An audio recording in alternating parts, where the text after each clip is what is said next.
Welcome back to the Caregiver Minute, where every weekday family and professional caregivers gather to refine their skills, gain inspiration, and prepare to serve. This is part 3 in our series about how to conquer low energy. And to this point, we've talked a lot about how to really be in sync with our circadian rhythms and the importance of getting out in the early morning hours to get some sunlight and turning off electronic devices in the evening so that we don't get those blue and green wavelengths of light that goof us up hormonally and make it hard to have deep, restful sleep. We've also talked about the importance of going to bed 1 to 2 hours earlier than you think that you need to, because that would serve most people really well. Well, today I want to share with you 2 last ideas that you can immediately apply to start optimizing your energy level. The first one also has to do with light. Some people sleep in a room with light filtering in, or they sleep with various devices that emit tiny amounts of light, or they have a nightlight on nearby.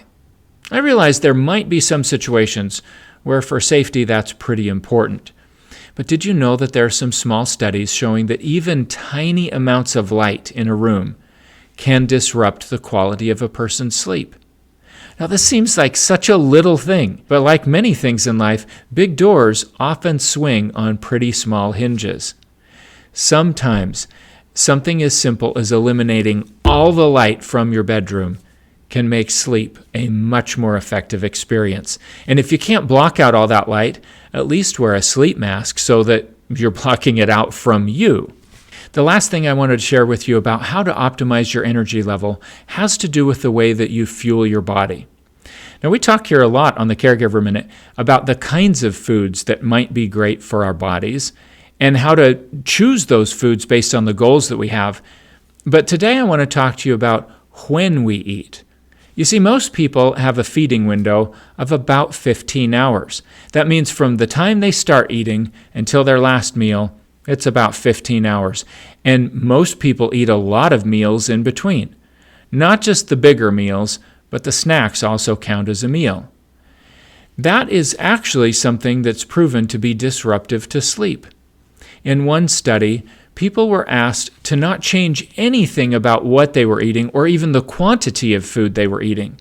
They were simply asked to eat it within a shorter window of time, more like 11 or 12 hours instead of 15 hours. If you think about it, it's really not that hard to compress the food that we eat into an 11 or 12-hour window. Just compressing the amount of time that we're eating during the day into a shorter period can have a substantial impact on energy production. Part of that is because when we're not eating, our body begins to enter a state called autophagy, where it's eating itself, it's cleaning up garbage, it's taking out the trash. And we really need to help our bodies regularly get to that point so that our cells can get renovated. The body's in a constant state of improvement and regeneration. And if we're eating all the time, it's hard for the body to get to some of those steps. Now, if you really want to optimize your eating window, make sure that you don't eat any more than 3 hours before you're going to bed. To give yourself time to process that food before you're falling asleep and transit in the gut slows down.